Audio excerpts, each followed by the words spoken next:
Well, I should make clear that obviously Lisa is the one we should be primarily focused on. However, I was struggling with how to even approach her, and I think actually this is the best approach, just to, I don't want to say lump her in, but basically deal with this kind of triple tragedy and I guess ascending order. I'm reading some philosophers and theologians, and some of them have noted that probably the best, most profound communication is silence. But hmm, very interesting thought. But let us get to it. So, for whatever reason, this little photo is causing some pain and anxiety. I know some people lose hope because I've done a lot of expose on the SPTV people, other former Scientologists, and we got to be honest, what it is. It's an industry of the so-called anti-Scientology, but no, there are some genuine people and Yassar is actually pretty interesting. I'm not going to focus on him too much. I'll be very quick because, like it or not, the Church of Scientology does sometimes tell the truth, right? They will get some facts on their opponents, but he's really curious because the only bad thing they have on him is he has bad credit. That is it. That is it. I'm putting Yassar in because apparently he was very critical to getting certain people to Mike because, like him or don't like him, he is clearly suffering from cancer. So apparently certain day-to-day things he cannot do. So they're helping out with the kids, shopping, cooking, and so on and so forth. So it's all very sad and tragic. But uh, again, I'll be very short here because I'm not here to be sensationalistic. But yeah, some of the Aaron Smith Levin people are still angry that allegedly we all know who she allegedly betrayed Aaron, and she is obligated to kiss his feet because, Aaron's Jesus or something. I'm still trying to piece together their psycho logic, but then they're admiring a psychopath, so I don't know. But it's all really quite sad and tragic all around because she recently got a divorce, so it's quite bizarre. Again, I am more critical of these people. That is me. I think you can be critical, but they are still human beings at the end of the day. I think it's better to support other people politically and culturally, but good on them to try to give Render. I don't think he's literally dying tomorrow, but yeah, he clearly is seeing the twilight. And there's another tragic death because see, I didn't know what people were talking about. I was trying to find where's this coming from. That's from Instagram, and I'm on Instagram, but I barely check it. So I checked Twitter, and that was a good thing because I didn't even know this person passed away. So Sam Rubin, who was kind of this entertainment slash talk show host, passed away a few months ago. Now, I don't know the man too well because I didn't grow up in California. I'm from the East Coast. I was born in Latin America, but I grew up in the East Coast. But I will say that, and again, he died at 64, so he lived a full life. But I'm not going to exaggerate. I don't want to go too much far because I could go on this forever, but he is quite literally part of one of the greatest films of all time, in my humble opinion. So it's a very small role, and I don't want to ruin it because it is very scary. The little role he's in is incredibly powerful, incredibly important. And I'm talking about Wes Craven's New Nightmare, a very interesting film released in the 1990s. And so he's obviously led a very full life, had some children, wrote a few books, but honestly, I think that little role itself in that film will probably immortalize him. He's had some bad moments. He famously, yes, famously, and I'm going to probably do this for the other channel because it is still hilarious, if a little bizarre, that he mistook Samuel L. Jackson for Lawrence Fishburne. Yeah, he did that. He also had a bit of a row and tiff with Mel Gibson because he's Jewish. So Mel has had her complicated relations with, well, the Jewish people.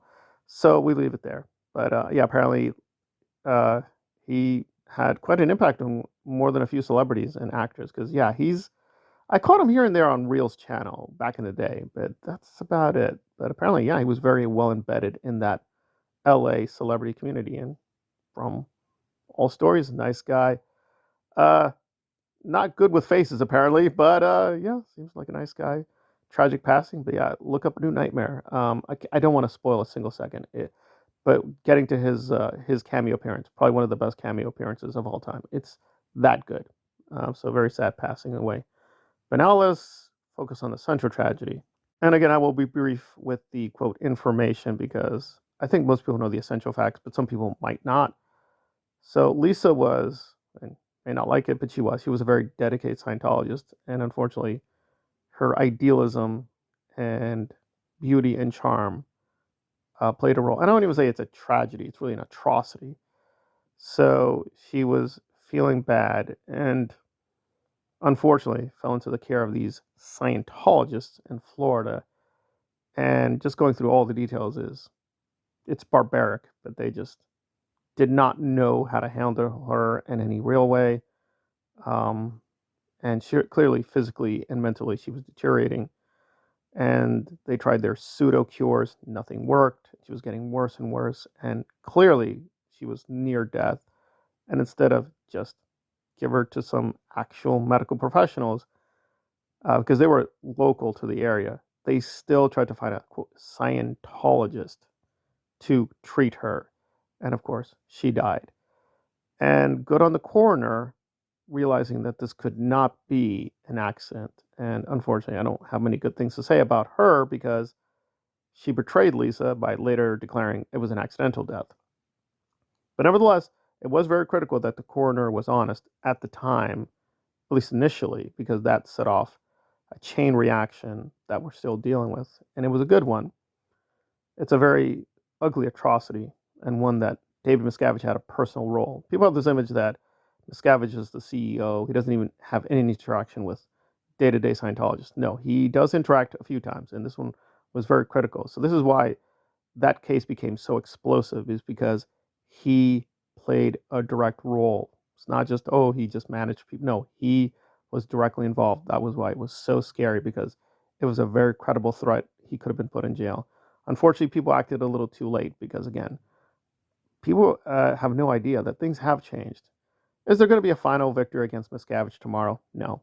We got to be realistic. But there is a reason that people are less fearful today, because a lot of people, this is a collective victory, did come forward and pushed aside their fear to speak up for Lisa and make sure her case was not another forgotten case.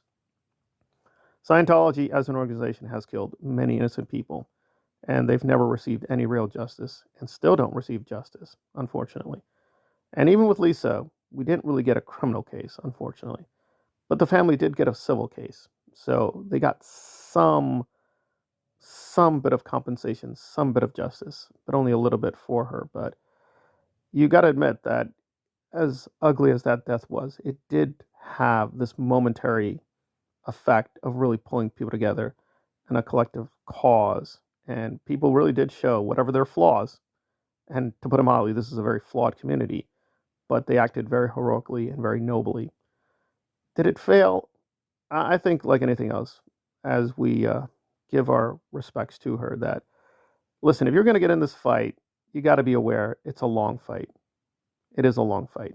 If you're looking for just easy victories or just yay, party, hey, we won, no, that's not this.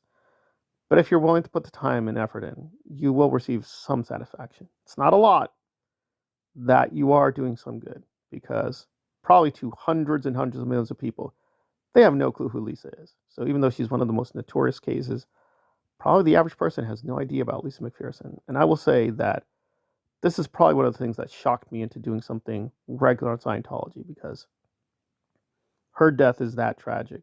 And even calling it a tragedy is a mistake, but it is so many things, a tragedy, an atrocity, but also an opportunity. So all we can say is rest in peace. She's still not fully gotten what she deserves in terms of justice. So all we can do is day by day make sure she does get some more justice and we get some rectification for this very horrific event. Thank you for listening.